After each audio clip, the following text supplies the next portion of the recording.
కార్యక్రమాన్ని ప్రారంభించే ముందు మన ప్రియతమ గురువు అయినటువంటి బ్రహ్మర్షి పత్రిజీ మన ప్రియతమ గ్రాండ్ మాస్టర్ అయినటువంటి మాతారు బాబాజీ గారికి ప్రత్యేక హృదయపూర్వక నమస్కారం. ఓషో మనకి ఇచ్చినటువంటి ఈ ఆధ్యాత్మిక విజ్ఞానము అనంతం. ఓషో అంటేనే ఓషన్ అంటే ఒక సముద్రం లాగా. ఒక సముద్రం ఎంత విశాలంగా ఉంటుందో అంత విశాలంగా ఆయన ఈ జ్ఞానాన్ని అందించారు మనకి, ఈ భూలోకానికి. ఓషో సమాధి మీద పూణేలో రాసి ఉంటారు ఏమనంటే, never born never died, visited the earth from this year to this year అని రాసి ఉంటారు అంతే. అది యాక్చువల్గా రియాలిటీ కదా, అది సత్యం అంటే. కాబట్టి మనది కూడా అంతే. ఈ భూమి మీద ఈ సమయం నుంచి ఈ సమయం వరకు ఎందుకు వచ్చాము? దర్శించడానికి వచ్చాం, సందర్శన అంతే. ఇక్కడ పుట్టేది ఎవరు లేదు, చనిపోయేది ఎవరు లేదు. No death, no birth. దేనికి? ఆత్మకు. మరి దేనికి ఉంది చావు అంటే? శరీరానికి ఉంది. శరీరాలు కూడా మనకి అనేక శరీరాలు ఉన్నాయి లోపల. ఇది ఎట్లా అంటే, ఉల్లి పొర ఉంటుంది కదా, ఉల్లిపాయ లోపల సెంటర్లో గడ్డ ఉంటుంది, దాని చుట్టూ ఏముంటాయి? పొరలు ఉంటాయి. ఆ పొరలన్నీ ఏంటంటే అవన్నీ శరీరాలు. ఆ విధంగా మనది కూడా అలానే ఉంటుంది, మన సిస్టమ్ కూడా అలానే ఉంటుంది. మన లోపల ఒక గట్టిగా అంటే స్ట్రాంగ్గా శాశ్వతంగా నిలిచిపోయేటువంటి ఒకటి ఉంటుంది, అది ఆత్మ. ఆత్మ చుట్టూ పొరలు. ఎన్ని పొరలు ఉంటాయి? 5 శరీరాలు ఉంటాయి మనకి, అవునా? మామూలుగా 7 బాడీస్ అంటాము. ఓకే, ఆ లాస్ట్లో 2 ప్రత్యేకమైనటువంటివి. అది పూర్తిగా ఎన్లైటన్మెంట్ సంబంధించినటువంటి విషయం అది. అయితే మొదటి 5 శరీరాలు 5 కోశాలను కూడా అంటాం మనం. సో వాటి గురించే మనం చెప్పుకోవాలి ప్రత్యేకంగా. ధ్యానం ఏ కోశం మీద పనిచేస్తుంది అనేది మనం తెలుసుకుందాం ఈరోజు. ధ్యానం ద్వారా సంపూర్ణ ఆరోగ్య చికిత్స అనేది మన ఓషో గారు చాలా అద్భుతంగా వివరించారు. దానికి ఒక ప్రత్యేకమైన బుక్ ఉంది. ఓకే, ఆయన రాసినటువంటి ధ్యానం ద్వారా సంపూర్ణ ఆరోగ్య చికిత్స అనేది, సంపూర్ణ స్వస్థత అని రాశారు. అంటే మనం ఏమనుకుంటామంటే, సంపూర్ణ స్వస్థత అంటే ఈ భౌతిక కాయంలో రోగాలు లేకుండా ఉండడము కదా మనం అనుకునేది. భౌతిక కాయానికి రోగాలు వచ్చినాయి అంటే దానికి ఎక్కడో మూలం ఉంటుంది. ఆ మూలం తెలుసుకుంటే దీనికి రోగమే లేదు, అయిందా? సో ఆ విధంగా మనం గుర్తించవలసిన ప్రధాన విషయం ఏంటంటే, ఓషో గారు అందించినటువంటి ఈ అనంత జ్ఞానాన్ని ప్రశ్నల రూపంలో ఎక్కువగా అడుగుతూ ఉంటారు. ఆయన సంభాషణలు ఎక్కువ చేసేది అంటే, అందరినీ కూర్చోబెట్టి ఊరికే అలా అంటే ఆ విధంగా ప్రసంగం ఇస్తూ పోరు. ఎవరైనా క్వశ్చన్ అడిగితే ఆ క్వశ్చన్కు సమాధానం. ఆ విధంగా చెప్పిన జ్ఞానమే 640 బుక్కులు ఉన్నాయి. ఓకే, ఈ భౌతిక ప్రపంచాన్ని, మానసిక ప్రపంచాన్ని, ఈ భావోద్రేకం దాన్ని దాటి మానసిక ఇంకా కొంతవరకు ఆత్మ ప్రపంచాన్ని మొత్తాన్ని ఆయన కూలంకుషంగా వివరించడం జరిగింది. ఎన్ని బుక్కుల ద్వారా వివరించారో కూడా. ఓకే, అయితే కొంతవరకు ఆ, ఈ మన ఈ విశ్వంలో అంటే మన ప్రాపంచిక జీవనాన్ని గురించి అద్భుతంగా దీన్ని చేయవలసినటువంటి ఏమేమి పద్ధతులు ఉన్నాయి అన్నిటిని కూడా బాగా చెప్పారు. కొంతవరకు ఆంతరిక ప్రపంచంలో అంటే ఈ అశరీర అని చెప్తాం కదా, అతీంద్రియ శక్తులు, తర్వాత ఈ సూక్ష్మలోక యాత్రలు, ఆత్మ ప్రపంచానికి ఆత్మ ప్రపంచానికి ప్రయాణం కావచ్చు. మూడో కన్ను గురించి ఖచ్చితంగా చెప్పారు. అయితే ఆవలి జీవనం ఉంది కదా, మరణాంతర జీవనం, అది కొంత తక్కువ. సో దానికి పత్రిసారి ఏం చేశారంటే, అక్కడ లోప్సామ్ ర్యాంప్ అని ఇంకొక యోగిని పట్టుకొచ్చారు. అంటే మన యొక్క పిఎస్ఎస్ఎంలో ప్రత్యేకంగా ఒకటి అంటే రెండు కన్నులాగా మనకి రెండు కన్నులు. ఒక కన్ను ఓషో రజనీష్ అయితే ఇంకో కన్ను లోపుసామ్ రాంప. ఈ రెండు కన్నులు ఉంటేనే కదా బాగా చూడగలిగేది. ఒక కన్నుతో ఎంత చూస్తాం? ఒక కన్ను మూసుకుంటే కొంత కనిపిస్తుంది, ప్రపంచం అంతా కనపడదు, సంపూర్ణంగా మనం చూడలేం కదా. కాబట్టి రెండు ఉండాలి. అది బాహ్య అంతర రెండు.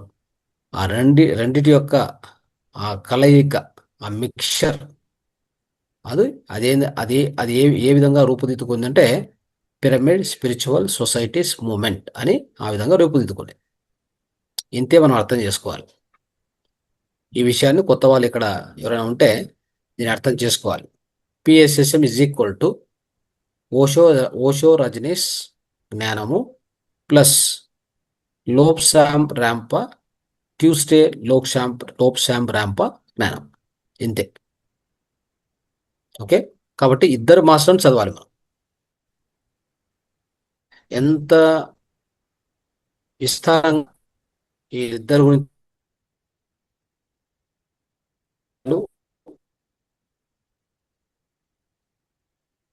లోతైన జ్ఞానాన్ని ఎంత అర్థం చేసుకొని దానితో పాటు జ్ఞానం తెలుసుకున్నది ఒకటే కాదు జ్ఞానం తెలుసుకున్నది ఒకటే కాదు దానితో పాటు ధ్యానం కూడా అలానే చేయాలి.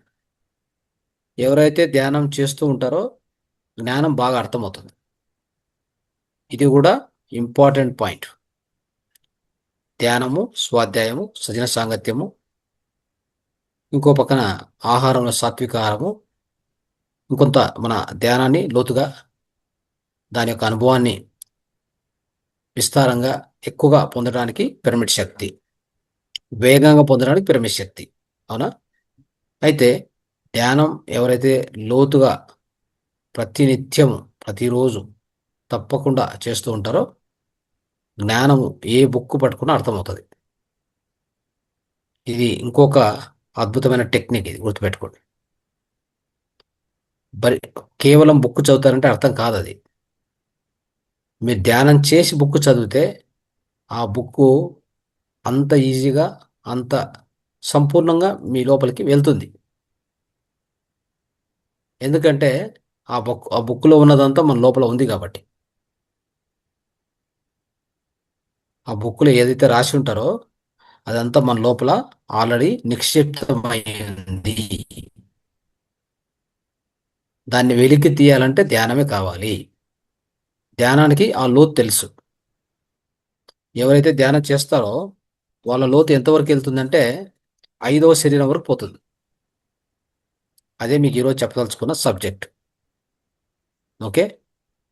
సో యోగా యోగా యోగా అనే దాంట్లో యోగ శాస్త్రంలో వివరించబడ్డ శరీరాలు 5 శరీరాలు ప్రత్యేకంగా అయిందా.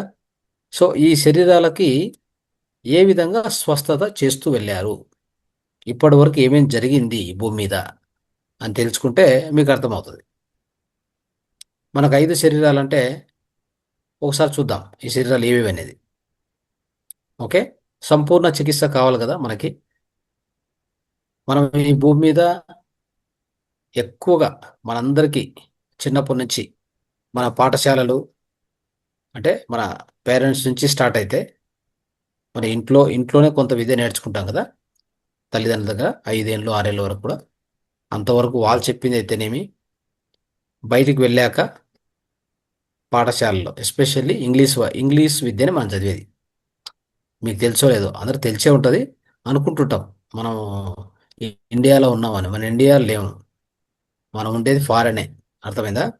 మనం చదివేది పక్కా ఇంగ్లీష్ విద్యనే. ఇంగ్లీష్ వైద్యం కూడా ఉంది బ్రహ్మాండంగా.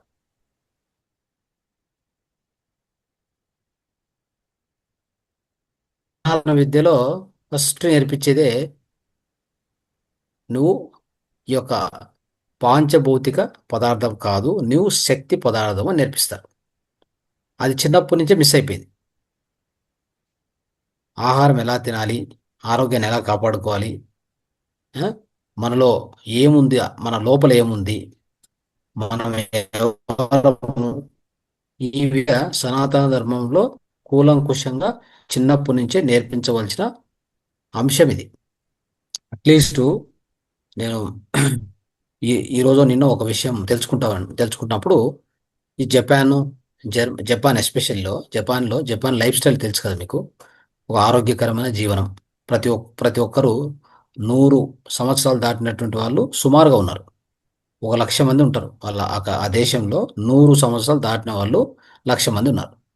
అది ఎలా సాధ్యమైంది అంటే వాళ్ళ చిన్నప్పటి నుంచే పాఠ్యాంశంలో న్యూట్రిషన్ అని ఒకటి చేర్చారు. అంటే ఏంటి? ఆహారం ఏం తినాలి, ఎలా తినాలి, ఎంత తినాలి. ఇది ఎక్కడైనా కనిపిస్తుందా మన భారతదేశంలో? ఇది తెలుసుకోవాలంటే ఎప్పుడు తెలుసా? 25-30 సంవత్సరాల తర్వాత డయాబెటీస్ బీపీ వస్తే అప్పుడు పరిగెత్తాం అనమాట.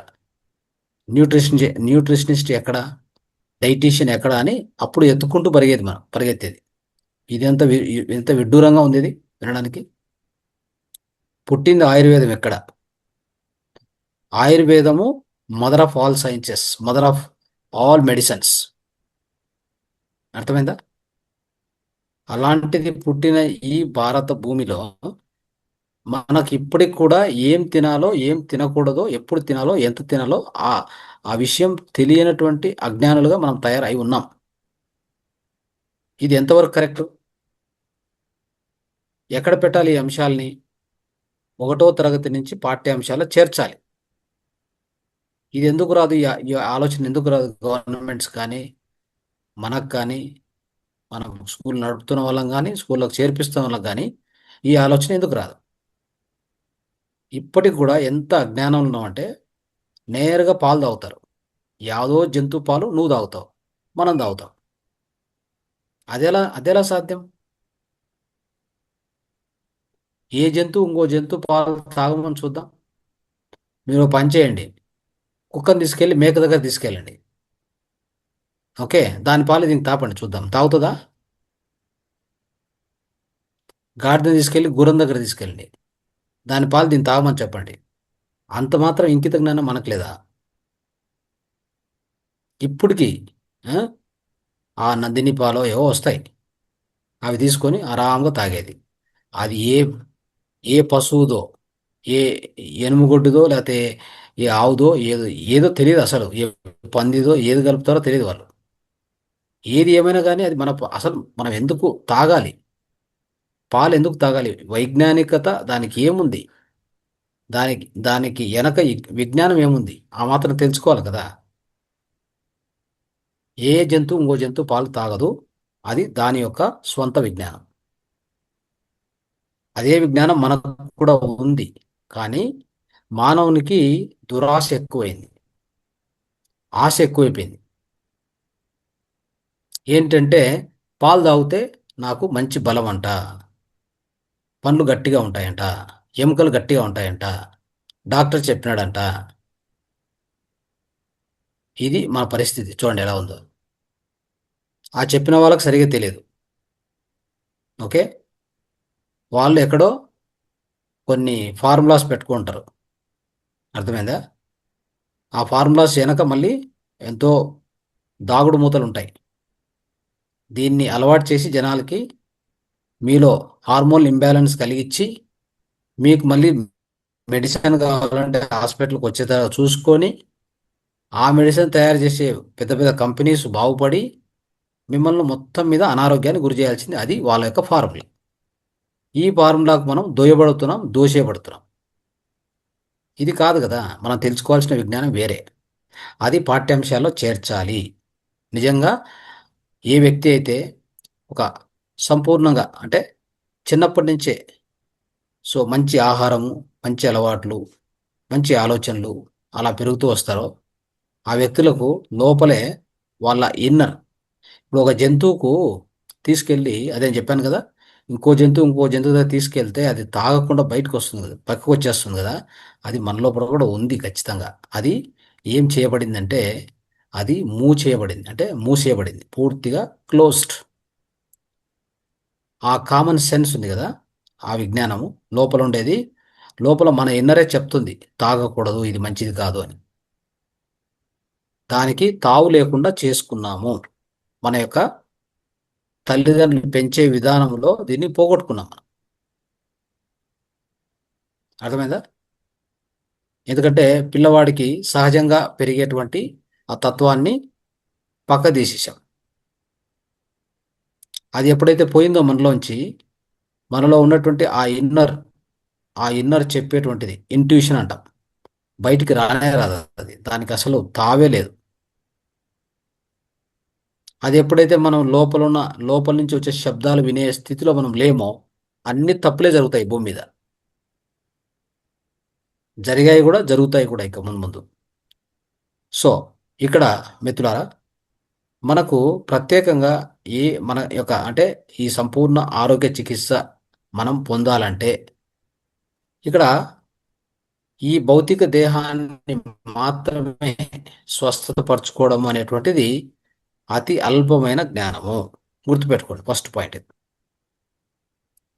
ఎలాగంటే మనకు 5 శరీరాలు కదా, ఐదు ఐదు చెప్పుకుందాం. ఫస్ట్ భౌతిక శరీరం, రెండోది ప్రాణమయ శరీరం, మూడోది నెక్స్ట్ వచ్చేది మనోమయ శరీరం, నాలుగోది విజ్ఞానమయ శరీరం, ఐదోది ఆనందమయ శరీరం. ఇంకా రెండు చెప్పుకోవాలంటే విశ్వమయ శరీరం, నిర్వాణమయ శరీరం, అది ఇంకా రెండు ఉన్నాయి. ఆ రెండు పక్కన పెడదాం. ఈ 5 శరీరాల్లో మీరు ప్రత్యేకంగా దీన్ని గమనిస్తే మీకు కొన్ని విషయాలు, అద్భుతమైన విషయాలు ఈరోజు మీకు తెలుస్తాయి. భౌతిక శరీరం ఏదైతే ఉందో చూడండి, దానికి రోగం వచ్చింది అనుకుందాం. మీరు రోగం అంటే ఏదైనా కావచ్చు. సో మనకి ఏదో నొప్పి వచ్చిందో, లేదా జ్వరం వచ్చిందో, లేకపోతే జలుబు వచ్చిందో, లేదా దగ్గు వచ్చిందో, లేకపోతే ఎక్కడైనా గాయమైందో కదా, యాసిడిటీ అయిందో, గ్యాస్ట్రిక్ అయిందో, ఇంకేమైనా కావచ్చు. భౌతిక దేహానికి ఒక ఒక రోగం అంటూ వచ్చింది. దీన్ని మీరు డాక్టర్ దగ్గరికి వెళ్తే వాళ్ళు ఏం చేస్తారంటే, మీకు ఆ భౌతిక శరీరాన్ని మాత్రమే చూస్తారు. అక్కడ ఏమైందో చూస్తారు అంతే. దానికి తగినట్టుగా పెయిన్ కిల్లరో, యాంటీబయాటిక్కో, ఇదో ఏదో ఇంకోటి ఏదో ఇచ్చి దాన్ని సరి చేయాలని ప్రయత్నం చేస్తారు. అంటే అక్కడ ఖచ్చితంగా పెయిన్ కిల్లర్ ఇచ్చారు కాబట్టి పెయిన్ తగ్గుతుంది. అదే కెమికల్ కదా, ఆటోమేటిక్గా. సో ఆ పెయిన్ కిల్లర్ వలన పెయిన్ తగ్గుతుంది.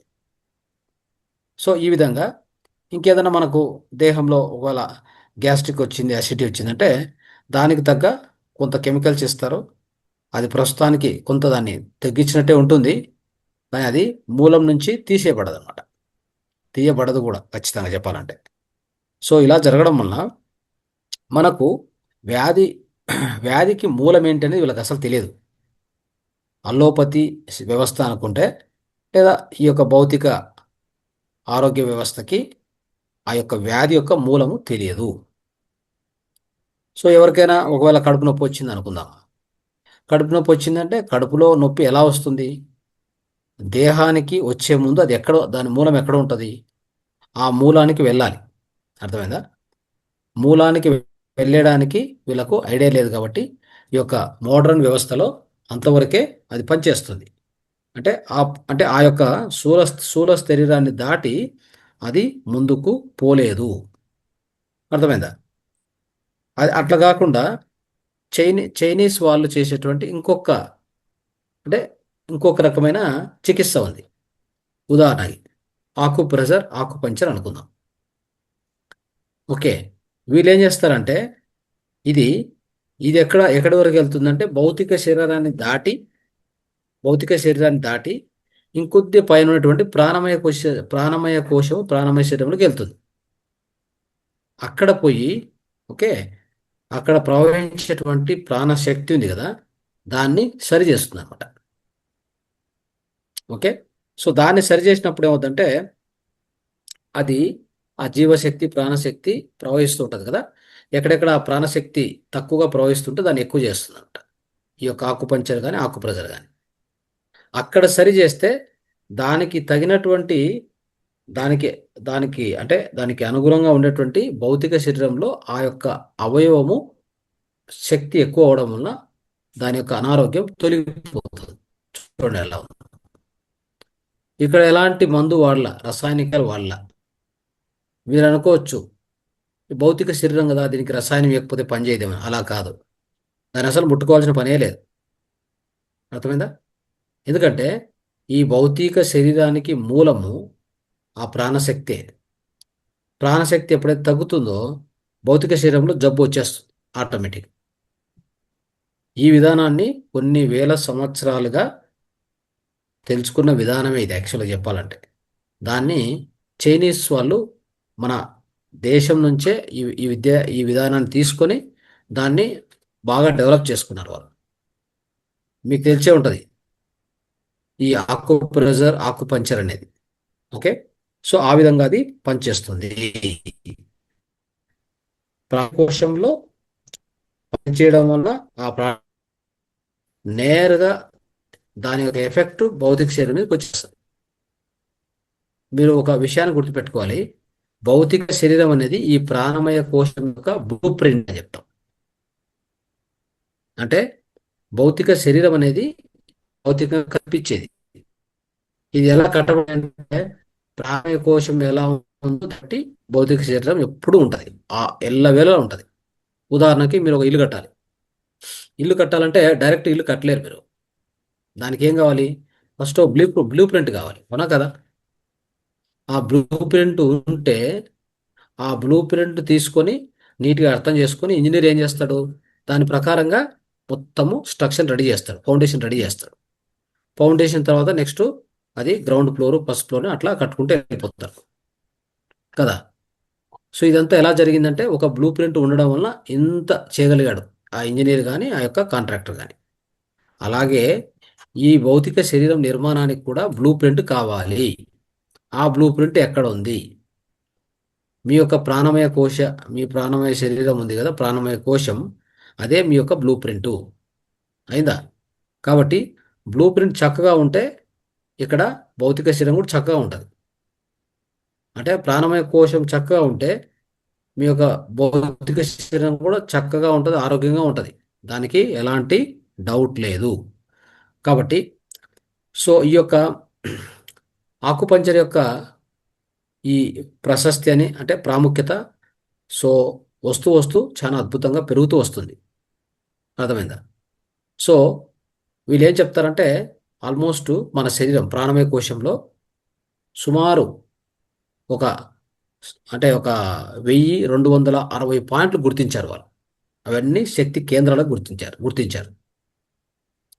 ఆ శక్తి కేంద్రాలను శక్తి బిందువులు అంటారు వాటిని. వాటి యొక్క వాటిని ఛాయాచిత్రం గీయడానికి మొదట్లో అప్పట్లో ఎవరికి అవకాశం ఉండేది కాదు. ఇటీవల కాలంలో రష్యా వాళ్ళు ఒక కిర్లియన్ ఫోటోగ్రఫీ అని ఒకటి నిర్మించారు. ఆ కిర్లియన్ ఫోటోగ్రఫీ ద్వారా ఏం చేశారంటే ఈ శక్తి బిందువుల అన్నిటినీ కూడా ఫోటో తీసి నిరూపించారు. అర్థమైందా? అంతకుముందు ఎవరికి తెలియదు, ఈ యొక్క ఇలా ఉంటుందని కూడా ఎవరికి తెలియదు. కాబట్టి ఇక్కడ ఏంటంటే మొత్తం మీద మనము ప్రాణమయ కోశంలో సరి చేస్తే, ప్రాణమయ కోశంలో ప్రాణశక్తిని సరి చేస్తే భౌతిక దేహంలో చూడండి, భౌతిక దేహంలో పదార్థంలో మార్పు వస్తూ ఉంది. పదార్థంలో ఆరోగ్యవంతంగా తయారవుతుంది. ఇది మరి పదార్థం, భౌతిక పదార్థం ఇది. దీన్ని శక్తి ద్వారా సరిచేయడం జరుగుతుంది. చూసారా? భౌతిక పదార్థాన్ని ముట్టుకోవాల్సిన పనే లేదు.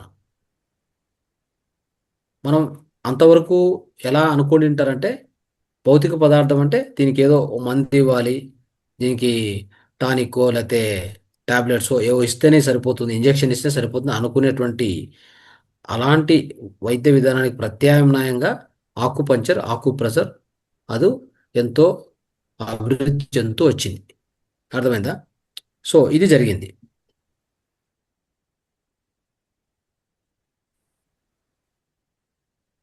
బహుశా ఈ యొక్క భౌతిక శరీరం ఉంది కదా, అది ఒక సడన్ లాగా అనుకుంటే ఈ ప్రాణం యజమానిగా కానీ ఇక్కడ పాయింట్ ఇంతటితో ఆగిపోవాలి, వైద్య విధానం ఇంతటితో ఆగిపోవాలి. ఇక్కడ ఏమవుతుందంటే ఇంకొద్దిగా లోతులోకి వెళ్ళాలి మనం. ప్రాణకోశం అనేది సిగ్నల్. ఓకే. సో ప్రాణమయ కోశం ఉంది కదా, ప్రాణమయ కోశం అనేది ఒక సేవకునిలాగా అని చెప్పుకోవాలి మీరు. మనం ఎలా ఎలా అనుకుంటామంటే సేవకుని సరిచేస్తే యజమాని సరిపోతాడు అనుకోవడం అది మూర్ఖత్వం. మన దేహంలో ప్రాణమయ కోశం కంటే దానికి ఒక యజమాని ఉంటాడు. అవునా? ఒక అంటే ఒక సేనాధిపతిని మనం సరిచేస్తే సైన్యం అంతా సరిపోతుంది. అలాగే ఒక యజమాని సరిచేస్తే సేవకులంతా ఇంట్లో కరెక్ట్గా వాళ్ళు వాళ్ళ యొక్క బిహేవియర్ కానీ నడవడిక బాగుంటుంది. అవునా కదా? యజమాని సరిగా ఉంటే వాళ్ళ సేవకులు కూడా సరిగానే ఉంటారు. యజమాని సరిగా లేకపోతే సేవకులు ఎప్పుడు బాగలేరు, బాగా ఉండలేరు కూడా. సో ఈ విధానాన్ని ఎందుకు చెప్తున్నా అంటే, మన యొక్క ప్రాణమయ కోశానికి కూడా ఇంకొక అధిపతి ఉన్నాడు, యజమాని ఉన్నాడు. అది ఎవరు అంటే అది అదే మనోమయ కోశము. అర్థమైందా? అంటే మన ఏదైనా మూలాలు మన దేహానికి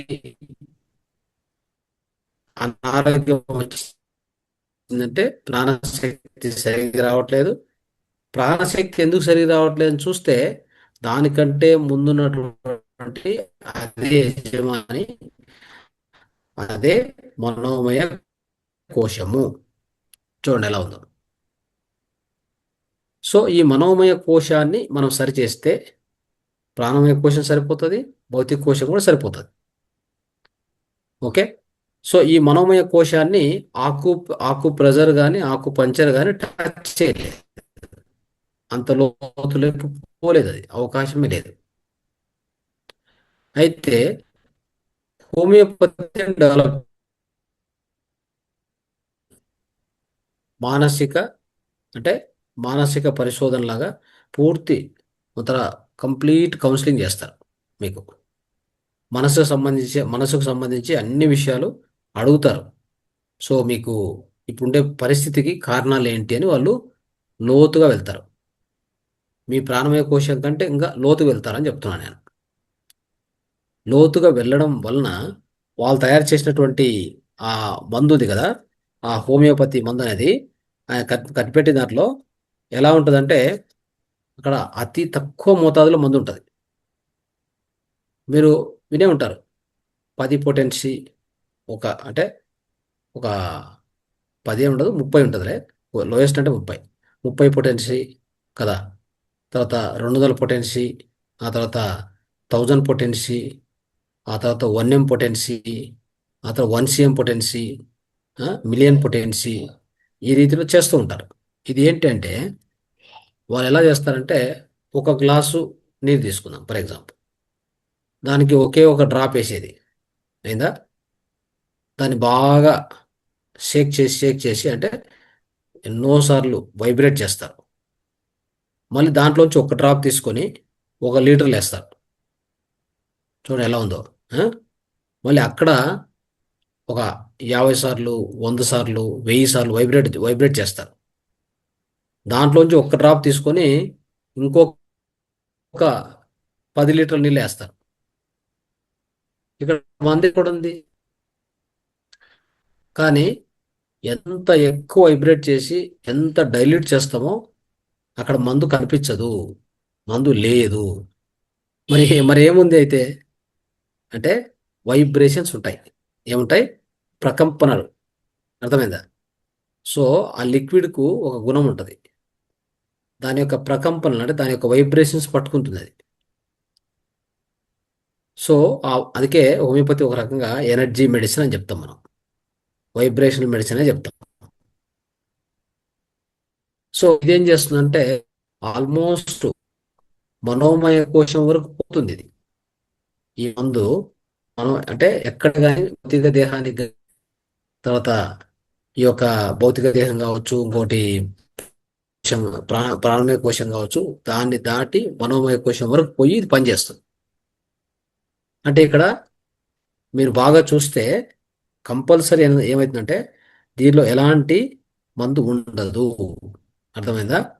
సో ఆ మందు లేనటువంటి స్థితికి తీసుకెళ్తారు వాళ్ళు. ఓకే. అక్కడ ఆకుపంచర్ కూడా ఆ స్థాయికి రీచ్ కాలేదు, ఆకుపంచర్ కానీ ఆకుప్రెజర్ కానీ ఆ స్థాయికి రీచ్ కాలేదు. కానీ ఈ యొక్క హోమియోపతి ఆ స్థాయికి రీచ్ అవుతుంది. ఎందుకంటే వాళ్ళు తయారు చేసే విధానంలో అక్కడ ఆ వైబ్రేషన్స్ మాత్రం ఉపయోగిస్తారు. మందు ఎప్పుడో మాయమైపోయింటారు. ఏందా? సో ఈ విధంగా ఉంటుంది. సో అదే విధంగా ఇంకోటి ఆయుర్వేదం. ఈ మన భారతదేశ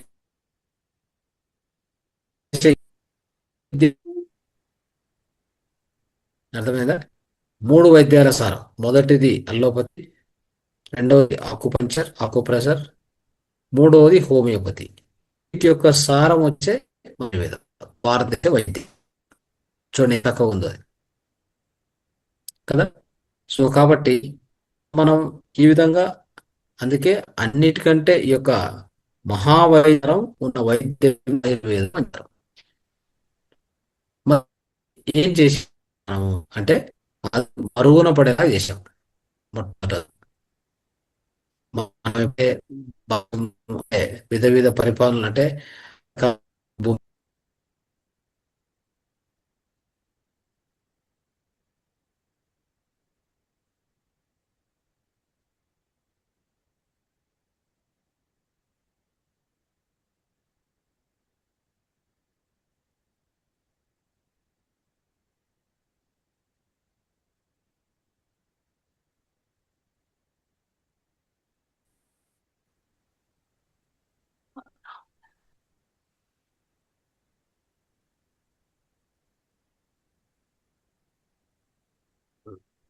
వినిపిస్తుందమ్మా?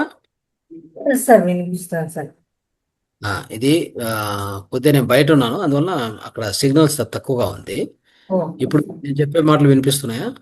ఎస్ సార్ వినిపిస్తాను. ఇంతవరకు కరెక్ట్గా వచ్చిందా, కట్ అవుతూ వచ్చిందా వాయిస్? అప్పుడప్పుడు కాస్త బ్రేక్ అయ్యేది సార్.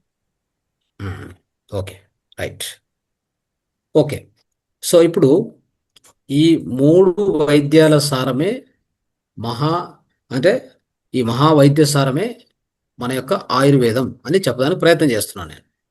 సో దీన్ని ప్రతి ఒక్కరి ఇంట్లో కూడా ఆయుర్వేదాన్ని పాటించాలి అని రాసి పెట్టుకోండి. ఇక ఏ వైద్యం జోలికి పోవద్దు. అయిందా? కావాలంటే హోమియోపతి అనుకూలంగా ఉంటే వాడుకోండి, తొందరలేదు. ఆకుపంచర్ కూడా వాడుకోవచ్చు, కానీ ఆయుర్వేదాన్ని మనము మర్చిపోకూడదు. మన సనాతన వైద్య సారాంశం ఇది, మహావైద్య సారాంశం. ఇంకా చెప్పాలంటే మన అథర్వ వేదం నుంచి వచ్చినటువంటిది ఆయుర్వేదం. అంటే వేదాల నుంచి చెప్పబడిన జ్ఞానము, ఆ బ్రహ్మనే చెప్పినటువంటి జ్ఞానం అని కూడా చెప్తారు. సో ఇలాంటిది ఇటీవల కాలంలో మనకు తెలిసో తెలియకో, లేదా ఎన్నో ఈ బిజినెస్ కారణాల వలన మన భారతదేశంలో కూడా అల్లోపతి అల్లోపతిని తీసుకెళ్ళి ఎక్కడో పైన ఏదంటే ఆకాశంలో ఎత్తి పెట్టారు.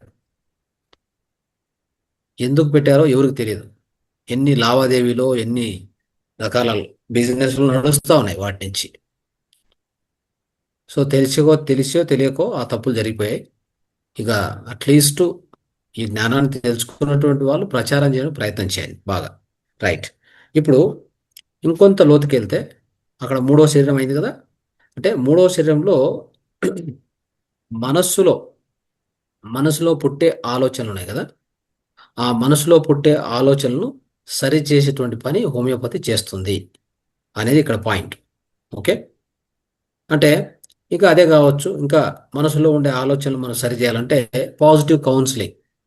ఇప్పుడు ఎవరినైనా కూర్చోబెట్టి నేను ఒక మంచి మాటలు చెప్పడము, ఆ, వాళ్ళతో అన్ని విషయాలు లోతుగా మాట్లాడి వాళ్ళకు అనుగుణంగా వాళ్ళకి అర్థమయ్యేలాగా చెప్పడం, వీటన్నిటి వలన వాళ్ళ మనసును కొద్దిగా నేను మార్చవచ్చు. ఆలోచనలు కొంత తగ్గించవచ్చు కదా. అలాంటి పని హోమియోపతి డాక్టర్లు చేస్తూ ఉంటారు బహుశా. దాంతోపాటు వాళ్ళు ఇచ్చే మెడిసిన్ ఆ వైబ్రేషన్స్ కూడా ఆ మానసిక కోశం వరకు, ఆ మానసిక శరీరం వరకు కూడా వెళ్తాయి. ఓకే. అయితే ఇంకొకటి ఉంది, నెక్స్ట్ నాలుగో శరీరం. ఓకే. సో అది ఇంకొంత లోపలికి వెళ్తుంది. అదేంటంటే హిప్నోథెరపీ అని మీరు వినే ఉంటారు. హిప్నోథెరపీ అంటే యోగ నిద్ర అంటారు, అవునా కదా. ఆ యోగ నిద్రలో ఏమవుద్దంటే, అది యోగ నిద్ర అనేటువంటిది మీ యొక్క విజ్ఞానమయ శరీరానికి, దాన్ని చైతన్య శరీరం అంటాం మనం. దానికి పోయి టచ్ అవుతుంది ఇది. ఓకే. సో విజ్ఞానం అంటే ఈ యొక్క హిప్నోసిస్ అనేటువంటిది, హిప్నోసిస్ లేదా యోగ నిద్ర, ఈ యొక్క విజ్ఞానమయ కోశానికి చేరుతుంది. మిమ్మల్ని హాయిగా పడుకోబెడతారు. ఓకే, వాళ్ళు సలహాలు ఇస్తూ పోతారు. అంటే ఆ సలహాను స్వీకరిస్తూ ఉంటాం అంతే. మరి అక్కడ ఏ పదార్థం ఉండదు. హోమియోపతిలోనే కొంత పదార్థం ఉంది, అవునా? ఆ పదార్థాన్ని ఎంత తగ్గించినా, ఎంత దాన్ని జీరో చేస్తూ పోయినా కానీ లాస్ట్ కంటూ పదార్థం ఉందే ఉంది కదా. హోమియోలో పదార్థం వాడుతున్నాం కదా. అదే ఇక్కడ హిప్నోసిస్ అని, యోగ నిద్రలో ఏ పదార్థం లేదు, కేవలం సలహా ఉంటుంది అంతే. ఓకే, మిమ్మల్ని ఆ స్థాయికి తీసుకెళ్ళి వాళ్ళు ఇచ్చేటువంటి ఆలోచనలు ఉంటాయి కదా, ఆ ఆలోచనలు, సో నిదానంగా మిమ్మల్ని ఆ స్థాయికి తీసుకెళ్తారు. మనస్సులో ఆ పరివర్తన తీసుకొస్తారు. ఓకే, సో అలాంటి మార్పులు తీసుకొచ్చే విధంగా వాళ్ళు మాట్లాడుతూ వెళ్తారు. అది మీ చైతన్య శరీరం మీద అద్భుతంగా పనిచేస్తుంది. ఓకే, అది అందుకే ఈ హిప్నోసిస్ అనేటువంటి దీనికి అద్భుతమైన ఫ్యూచర్ ఉంది అని చెప్పుకోవచ్చు మనం. భవిష్యత్తు ఉంది అని చెప్పుకోవచ్చు. ఓకే, సో ఎందుకంటే సో దీంట్లో మీ మనస్సు మార్చేటువంటి పని అక్కడ చేస్తారు వాళ్ళు.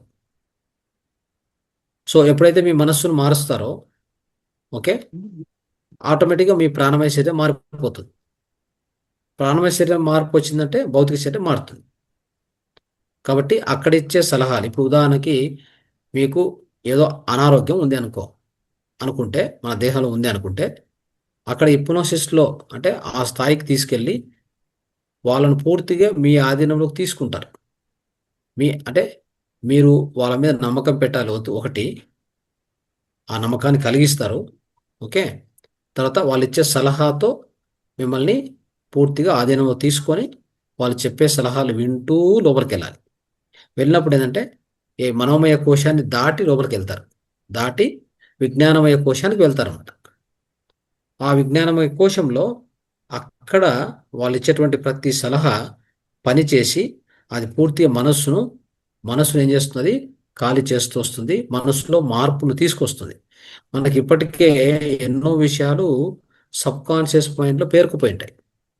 కొన్ని అంటే కొన్ని నమ్మకాలు కావచ్చు, భావోద్రేకాలు కావచ్చు, రకరకాల విషయాలు, రకరకాల ఆలోచనలని అక్కడ పూర్తిగా స్టోర్ అయి ఉంటాయి. ఎక్కడ?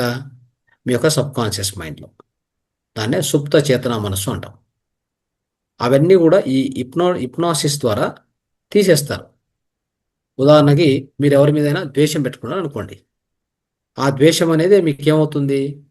ఆ ద్వేషం అనేది మనస్సులో ఉన్నటువంటిది నేరుగా ప్రాణమయ కోశం నుంచి ఈ యొక్క భౌతిక దేహం మీద పనిచేస్తూ ఉంటుంది. అది దాని నుంచి మీరు రోగం అనుభవిస్తూ ఉంటారు.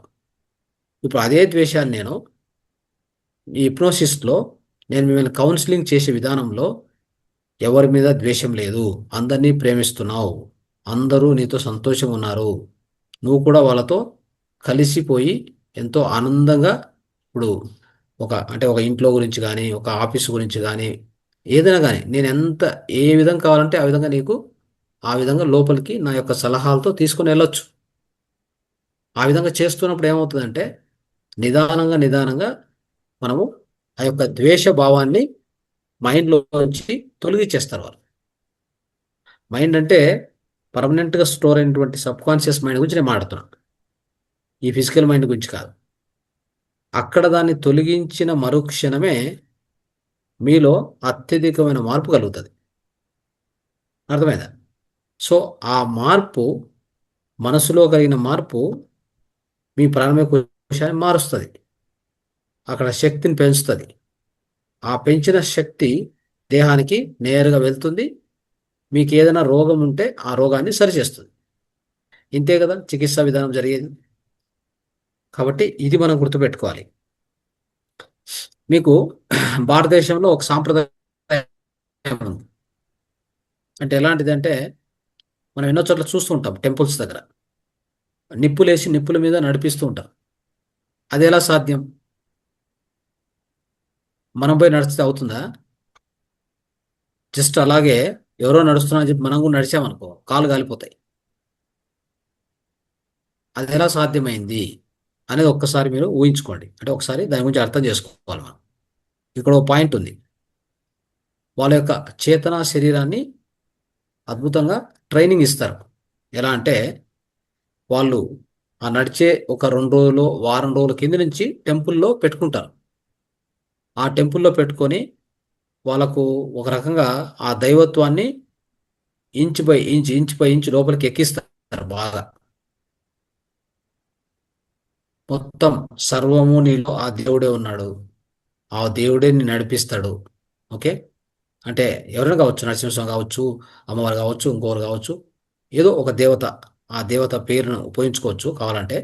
అక్కడ దాన్ని పూర్తిగా నరంలోకి లోపలికి దేహంలోకి ఎక్కిస్తారు. మైండ్ మొత్తం మా ఒక రకంగా ఆ మైండ్లో ఇంకేముండదు, ఆ దైవత్వం తప్పితే ఇంకేముండదు వాళ్ళకి. అర్థమైందా?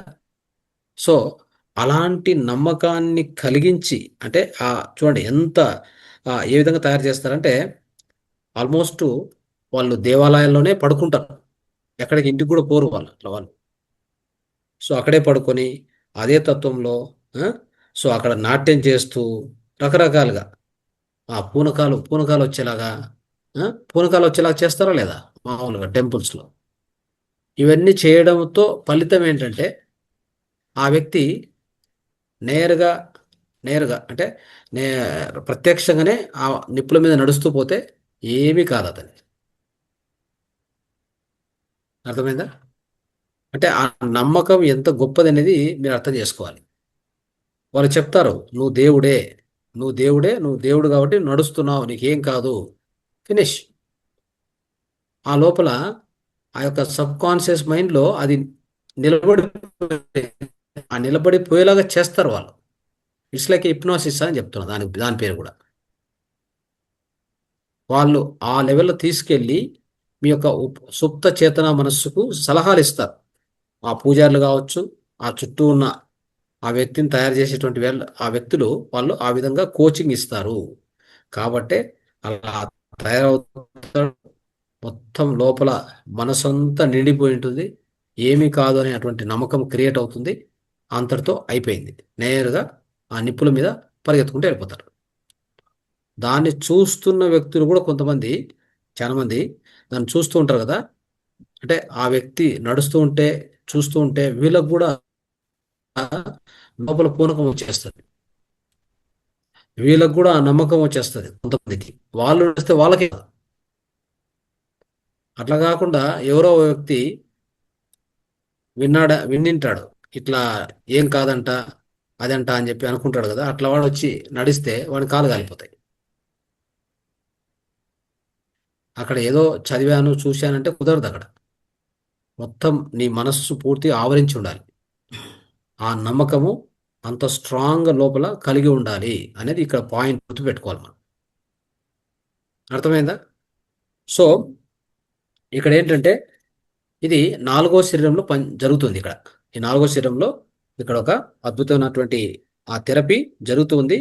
సో కాబట్టి సో అట్లాంటి అపనమ్మకం ఏమి లేనప్పుడే ఇది జరిగేది. ఏమైనా కొంత అపనమ్మకం వస్తే వాని కాళ్ళు ఖచ్చితంగా కాలుతాయి. అంటే ఈ యొక్క నిప్పుల మీద నడిచినప్పుడు ఖచ్చితంగా కాలు కాలిపోతాయి. అలా లేకుండా ఉన్నప్పుడే అది జరిగేది. ఓకే. సో ఇది అయితే ఇక్కడ ఒక చిన్న విషయం ఉంది. ఈ హిప్నోసిస్ అని కానీ నాలుగో శరీరం చైతన్య శరీరం లేదంటే విజ్ఞానమయ కోశానికి కూడా ఒక వ్యక్తి సలహా ఇస్తూ పోవాలి. అంటే అది బయట నుంచి వస్తుంది, అవునా కదా? ఆ బయట నుంచి వస్తుంది అంటే అది కూడా ఒక స్థూల పదార్థంతో లెక్క కదా. ఏ స్థూల పదార్థము రాకుండా ఉండడం చాలా ఇంపార్టెంట్. అంటే అంతకుముందు ఒక రకంగా అలోపతి మెడిసిన్ కావచ్చు, హోమియోపతి మెడిసిన్ కావచ్చు, హిప్నసిస్ హిప్నసిస్ అంటే ఒక రకంగా యోగ నిద్ర అది. అక్కడ కూడా కొన్ని సలహాలు బయట నుంచి ఇవ్వాలి. పక్కన ఉండి ఒక వ్యక్తి చెప్తూ ఉండాలి నీకేమీ కాదు, నీకు ఉన్నటువంటి అనారోగ్యం అంతా పోయింది, ఇప్పుడు నీకు ఎలాంటి అనారోగ్యం లేదు, క్యాన్సర్ లేదు, వెళ్ళిపోయింది, హాయిగా ఉన్నావు, ఆరోగ్యంగా ఉన్నావు, ఆనందంగా ఉన్నావు. ఇలాంటివి చెప్తూ చెప్తూ చెప్తూ వాళ్ళని ఆ యొక్క మనసు పొరలోకి తీసుకెళ్ళి విజ్ఞానమయ కోశాన్ని తీసుకెళ్ళి హీలింగ్ అక్కడి నుంచి హీలింగ్ ప్రారంభిస్తారు. ఓకే. అలా కాకుండా ఇంకొక విధానం ఉంది. అదేంటంటే మెడిటేషన్. ఓకే. ఇప్పుడు ఈ ఐదవ శరీరం గురించి మనం మాట్లాడుకుందాం. ఐదవ శరీరం అంటే ఏది? ఆనందమయ శరీరం, ఆనందమయ కోశము. ఈ ఆనందమయ కోశం గురించి గుర్తుపెట్టుకోండి. ఇది ఆనందమయ, ఈ తన్మయత్వపు శరీరం, అంటే తన్మయత్వ శరీరం అంటారు దాన్ని. ఈ ఐదవ శరీరంలో ప్రవేశించేదే ధ్యానము. చూడండి, ధ్యానం ఒక్కటే ప్రవేశిస్తుంది అక్కడ, ఇంకా ఏది ప్రవేశించదు. ధ్యానానికి ఇంగ్లీష్ పదం ఏంటి? మెడిటేషన్. అవునా? అది ఎక్కడి నుంచి వచ్చింది? అది ఇంకొక మెడిసిన్ ఇంకో పదం ఉంది కదా. మెడిసిన్ కూడా అనారోగ్యాన్ని, అంటే ఒక ఆరోగ్యాన్ని తీసుకొస్తుంది. మెడిటేషన్ అనేటువంటిది కూడా, ఈ రెండు కూడా ఒకే పదం నుంచి వచ్చినటువంటివి. ఇవి రెండు దగ్గర దగ్గర పదాలు ఇవి, వాటి మధ్యలో దూరం ఏమి ఎక్కువ లేదు. మెడిసిన్, మెడిటేషన్ రెండు కూడా ఆరోగ్యాన్ని కలిగించేటువంటివి అనమాట. ఆరోగ్యాన్ని పొందేలాగా చేసేటువంటివి పద్ధతులు రెండు కూడా. కాబట్టి రెండు దగ్గర దగ్గర ఉన్నవే.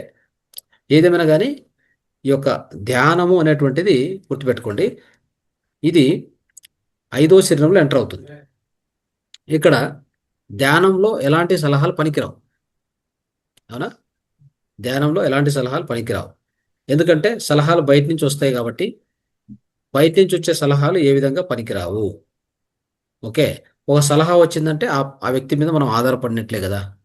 అది లేకుండా, ఓకే, ఆ వ్యక్తి మీద ఆధారపడ్డామంటే మనము ఖచ్చితంగా ఆ పూర్ణ చైతన్యాన్ని పొందలేం. మనం ఎలాంటి సలహా మీద కానీ మనిషి మీద కానీ ఆధారపడకుండా ఉండాలి. ఓకే. సో ఆ స్థూల వస్తువులు ఏది మన దగ్గరికి రానియకూడదు. అర్థమైందా?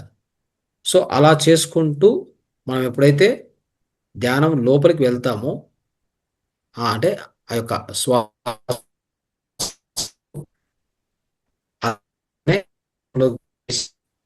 అన్ని శరీరాలు దాటుకొని ఈ యొక్క ఆనందమయ శరీరంలోకి మనం వెళ్తాం అన్నమాట.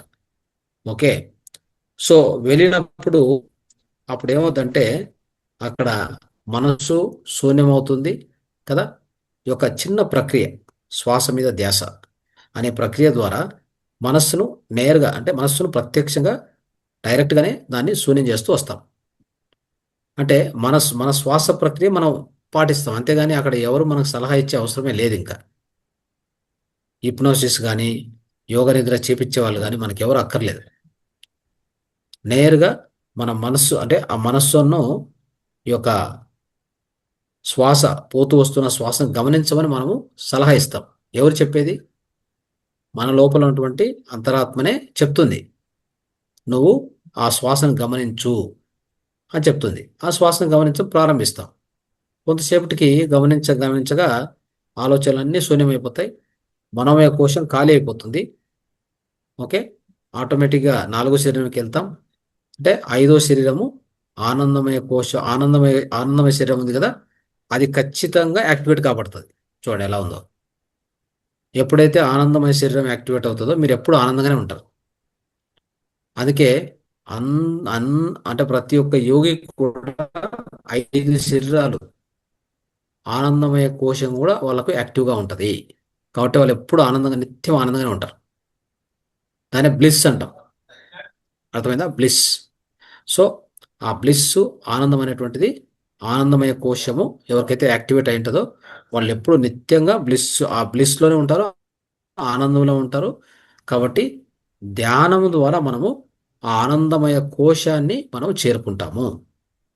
మన యొక్క ఆనందమయ కోశాన్ని ఎప్పుడైతే యాక్టివేట్ చేసుకుంటామో, అదేంటి, అన్ని శరీరాల కంటే ఉన్నతమైన శరీరం.